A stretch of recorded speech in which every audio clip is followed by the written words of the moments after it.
Awal mula dunia dalam kisah mitologi Nordik.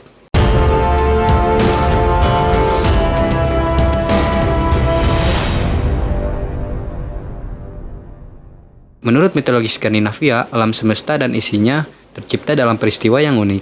Pada suatu waktu, di semesta ini hanya ada kehampaan. Dunia dan makhluk hidup serta apa saja yang berada di dunia ini belum tercipta. Hanya ada kekosongan dan kehampaan yang disebut Ginnungagap. Ginnungagap adalah sebuah jurang raksasa di luar angkasa yang saking lebarnya hingga tidak ada suara, cahaya, atau apapun yang hidup atau tidak hidup di dalamnya. Benar-benar suatu tempat yang hampa. Ginnungagap sendiri terdiri dari dua kata, yaitu gap yang berarti celah, sedangkan arti ginung masih diperdebatkan. Namun beberapa pakar menyetujui pendapat Jan Repris yang menyatakan ginung memiliki arti magically charged, yang artinya medan sihir atau medan energi. Beberapa ahli juga menerjemahkan ginung memiliki arti the yawning void atau jurang kehampaan. Dari bagian utara Ginnungagap ada tempat yang bernama Niflheim.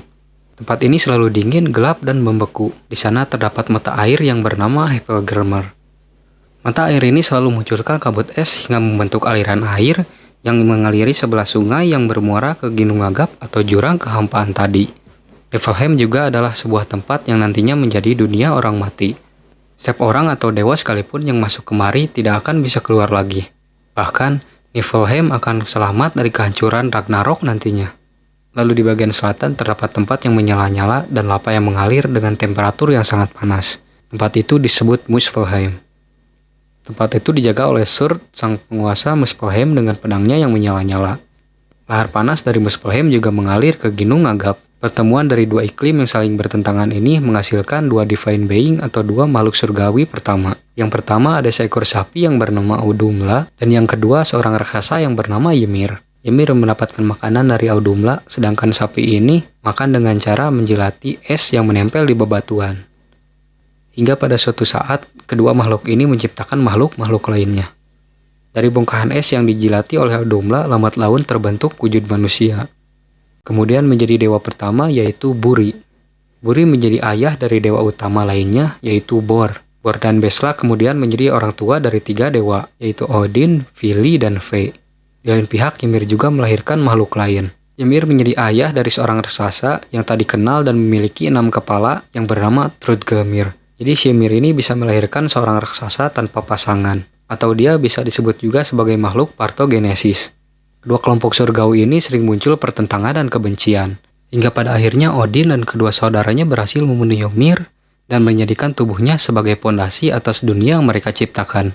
Dari tubuh Ymir menjadi tanah, darahnya menjadi lautan, tulang-tulangnya menjadi pegunungan, rambut dan giginya menjadi pohon dan batu, sedangkan tengkoraknya digantung di udara lalu diubah menjadi langit, dan otaknya menjadi awan. Dari darah Ymir yang berubah menjadi lautan berhasil menenggelamkan kaum raksasa dan hanya menyisakan 2 ras raksasa. Dari daging Ymir muncul para kurcaci atau ras dwarf. Mereka ditempatkan di 4 mata penjuru angin yaitu utara, selatan, timur, dan barat. Kemudian Odin dan kedua saudaranya pergi ke Muspelheim untuk mengambil bara api atau percikan api untuk dijadikan bintang-bintang di langit. Odin dan saudaranya juga memberikan tempat untuk para raksasa yang disebut Jotunheim. Tetapi Odin dan saudaranya merasa raksasa ini adalah sebuah ancaman. Lalu mereka pergi ke suatu tempat untuk membuat benteng yang terbuat dari alis Ymir dan menamakannya Midgard. Pada suatu waktu mereka menemukan 2 batang kayu, yang satu dari pohon ash, yang satu dari pohon elm. Kepada batang itu Odin memberi nafas dan kehidupan, Vili memberi ucapan, perasaan, dan panca indera, lalu Ve memberikan gerakan, pikiran, dan kecerdasan. Dan dari itu lahirlah manusia pertama, seorang pria dan wanita. Yang pria diberi nama Ash dan yang perempuan diberi nama Elm. Lalu Odin dan saudaranya memutuskan untuk memberi Midgard sebagai tempat para manusia. Kemudian mereka bertiga membuat daratan dan istana yang megah tepat di atas Midgard. Dunia ini diberi nama Asgard. Odin menjadi pemimpin dan penguasa Asgard lalu menjadikannya Frigg sebagai istrinya. Dia juga memberi julukan Aesir untuk kelompoknya yaitu dewa-dewi utama yang tinggal di Asgard. Karena itu, Odin mulai dijuluki Allfather atau ayah dari semua. Baik ayah untuk para dewa-dewa Aesir atau bagi para manusia. Untuk menghubungkan beberapa dunia dan beberapa alam, mereka pun membuat jembatan yang disebut Bifrost, yang manusia sebut sebagai pelangi. Di gerbang pintu Bifrost ada Heimdall yang bertugas untuk menjaga jembatan pelangi ini dari para raksasa. Heimdall mempunyai trompet tanduk yang disebut Gjallarhorn, yang suaranya terdengar di seluruh dunia. Di Jotunheim ada raksasa yang memiliki putri yang bernama Not, yang berarti malam, lalu Not ini mempunyai anak yang bernama Dagger, yang berarti siang. Odin mengambil Not dan Dagger dan memberikan mereka kuda yaitu Skimfaxi dan Hrimfaxi, yang kemudian ditunggangi untuk mengelilingi langit dan terciptalah siang dan malam. Di Midgard ada manusia yang bernama Mani yang berarti bulan, dan wanita yang bernama Sol yang berarti matahari. Mereka ditempatkan di langit oleh para dewa sambil diberikan kereta kuda. Sol menarik matahari dan Mani menarik bulan. Mereka berkeliling melintasi langit dengan terburu-buru, karena mereka berkeliling sambil dikejar oleh dua serigala raksasa, yaitu Skoll dan Hati yang ingin melalap mereka. Kemudian mereka menciptakan 9 sumur sebagai tempat untuk berbagai makhluk hidup di alam semesta. Ada Asgard, rumah para dewa, Niflheim, dunia yang diselimuti es, gelap dan beku, Muspelheim, tempat yang panas dan dipenuhi api, dan Midgard, rumah para manusia, Jotunheim, dunia para raksasa, Vanaheim untuk ras Vanir atau kelompok dewa kesuburan dan bijaksana, Alfheim untuk ras Light Elf atau peri cahaya, Svartalfheim, rumah para kurcaci atau ras Dwarf, dan Dark Elf atau peri kegelapan. Lalu ada Helheim, dunia orang mati yang tidak terhormat. Semua terhubung dalam satu pohon besar yang disebut pohon Yggdrasil. Yggdrasil memiliki 3 akar utama dan masing-masing memiliki sumur di sebelahnya. Yang pertama adalah sumur Urd atau sumur takdir yang dijaga oleh para Nord. Akar ini membengkok ke atas sampai ke Asgard. Akar kedua ditempatkan di atas sumur Mimir atau sumur kebijaksanaan. Akar ini membentang sampai ke Jotunheim. Akar terakhir ada sumur Hypelgirmr. Akar ini membentang sampai ke Niflheim. Akan tetapi akar ini terus-menerus digerogoti oleh naga Nidhogg. Di puncak pohon Yggdrasil ada seekor elang yang bernama Fredvolnir. Jika dia terbang, kepakan sayapnya bisa menciptakan sebuah angin. Di batang pohon ada seekor tupai yang bernama Ratatoskr. Tupai ini membawa pesan dari elang yang di puncak pohon tadi dan naga yang berada di akar pohon tadi. Mereka berdua saling hina lewat pesan yang dibawa oleh sang tupai. Odin di Elfeder menghargai kebijaksanaan di atas segalanya.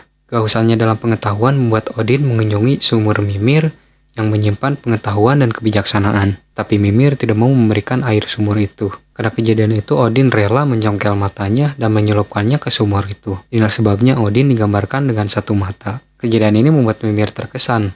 Lalu Mimir memberikan air sumber pengetahuan itu. Lalu Odin mencari para Nords yang bisa menentukan takdir dengan mengukir rune yang merupakan huruf Nordik ke batang Yggdrasil. Tapi sekali lagi Odin harus membuktikan kelayakannya dalam mendapatkan pengetahuan rune itu. Kemudian Odin pun gantung diri di cabang Yggdrasil dan dia menusuk dirinya sendiri dengan tombak miliknya. Odin pun melarang dan menolak makanan yang diberikan kepadanya. Singkat cerita, Odin berhasil bertahan selama 9 hari 9 malam dan Odin mendapatkan pengetahuan tentang rune. Tujuan Odin adalah mengumpulkan pengetahuan untuk persiapan Ragnarok yaitu akhir dunia atau kiamat. Dan persiapan Odin adalah mengumpulkan pahlawan-pahlawan hebat yang gugur di medan perang. Dan Odin mengumpulkan para Valkyrie. Valkyrie adalah sekelompok gadis suci yang diutus Odin untuk menghadapi pertempuran. Mereka memilih yang terbaik dan membawanya ke Odin Halls, yaitu Valhalla. Odin duduk di tengah-tengah aula dan ditemani 2 serigala yaitu Geri dan Freki. Odin hanya mengonsumsi wine sebagai makanannya. Di atas pundaknya ada 2 ekor gagak yang bernama Ugin yang berarti pikiran dan Munin yang berarti ingatan. Gagak itu terbang ke dunia setiap hari saat terbit matahari untuk mengumpulkan informasi dan akan kembali bertengger ke pundak Odin untuk memberitahu apa saja yang telah terjadi di dunia. Prajurit yang gugur yang tinggal di Valhalla disebut Einherjar. Setiap hari mereka berlatih untuk mengasah kekuatannya. Pada saat Ragnarok terjadi, mereka akan berada di samping para dewa untuk membantunya berperang dan mengatasi kehancuran. Tak ada yang tahu kapan Ragnarok akan terjadi, namun ada tanda-tanda sebelum Ragnarok itu terjadi, yaitu akan datang 3 musim dingin. Musim dingin ini akan menghilangkan kehangatan matahari dan membuat dunia menjadi sangat dingin yang belum pernah terjadi sebelumnya. Kejadian ini membuat manusia menjadi putus asa karena makanan dan kebutuhannya tak bisa dipenuhi karena musim dingin ini. Lalu ada Skoll dan Hati, serigala raksasa yang mengejar matahari dan bulan berhasil melahapnya. Bintang-bintang menghilang dan langit hanya menyisakan kehampaan. Lalu pohon Yggdrasil akan bergetar yang mengakibatkan pohon hingga gunung-gunung tumbang. 2 anak Loki, Fenrir seekor serigala raksasa akan berjalan bebas dan Jormungand seekor ular raksasa akan muncul dari kedalaman laut. Dan akan ada Nafglar, sebuah kapal yang terbuat dari kuku jari orang mati akan berlayar di atas bumi. Dan kapal ini dipimpin oleh Loki. Kesalahan Loki adalah dia telah membunuh putra Odin yaitu Balder. Lalu dia dihukum oleh para dewa Aesir dengan cara mengikat Loki dengan jeroan anaknya sendiri. Dia diikat di sana sampai Ragnarok tiba dan Loki membalaskan dendamnya. Ragnarok, peristiwa kiamat di mana para dewa dibunuh oleh kekuatan kekacauan dan dunia dihancurkan oleh api. Jormungand akan meledakkan racun ke penjuru dunia dan meracuni segala aspek yang ada di bumi, mulai dari air, tanah, dan udara. Serigala raksasa Fenrir berlari melintasi bumi sambil membuka rahangnya. Dengan kondisi rahang bawah menyentuh tanah dan rahang atas berada di langit, sehingga melahap semua yang dilewatinya. Pada saat kekacauan itu terjadi, tiba-tiba langit terbelah dan dari celah itu keluarlah raksasa api dari Muspelheim. Para raksasa itu dipimpin oleh Surd dengan pedangnya yang menyala sampai naga Nidhogg pun ikut membantu para raksasa. Setelah Heimdall mengetahui peristiwa itu, ia langsung meniup trompet Gjallarhorn untuk memperingati para dewa Aesir agar bersiap-siap menghadapi Ragnarok. Dengan dipimpin Odin, dewa Aesir bersama Einherjar berkumpul dan maju menghadapi kekacauan itu. Saat itu Odin menghadapi Fenrir, dewa Thor melawan Jormungand, dewa Freyr melawan Surd, dewa Tyr melawan Garm, anjing penjaga neraka, lalu Heimdall melawan Loki. Pertempuran pun terjadi dan para dewa gugur satu persatu. Heimdall dan Loki tertusuk pedang satu sama lain.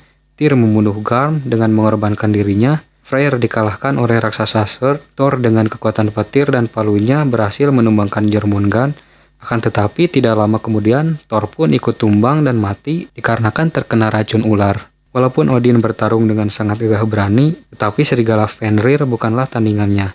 Serigala itu pun melahap Odin. Melihat Odin yang dilahap Fenrir, salah satu anak Odin yang bernama Vidar sangat marah. Dia berlari menuju Fenrir lalu membuka mulutnya dan merobek kepala Fenrir. Pada akhirnya Surd menutupi seluruh dunia dengan kobaran api yang berkobar-kobar. Akan tetapi ini bukan akhir dari dunia. Setelah dunia lama hancur akan muncul dunia baru. Karena adanya dewa yang selamat yaitu putra Odin, Vidar dan Vali. Mereka tinggal di reruntuhan Asgard. Lalu ada anak Thor, Magni dan Modi yang selamat, lalu mereka mengikuti putra Odin. Mereka membawa palu ayahnya, Mjolnir. Dua manusia yaitu Liv dan Lifthrasir juga berhasil selamat karena bersembunyi di tempat yang dikenal kayu Hodmimir. Lalu mereka hidup dan memiliki banyak keturunan dan kembali mengisi dunia. Begitupun dengan matahari, dia mempunyai anak sebelum dia meninggal. Dan dia pun akan mengikuti jejaknya di langit. Akan tetapi saat mereka melihat ke angkasa, ada bayangan gelap naga Nidhogg yang membawa korban Ragnarok dengan cakarnya. Dan kehancuran Ragnarok pun pasti akan terjadi lagi. Nah itulah cerita tentang awal mula dunia dalam kisah mitologi Nordik sampai Ragnarok. Mohon maaf jika ada kesalahan kata maupun pengucapan nama, tempat maupun peristiwa. Jika ada kritik maupun saran boleh di-share di kolom komentar. Akhir kata saya Yogi, see you next video.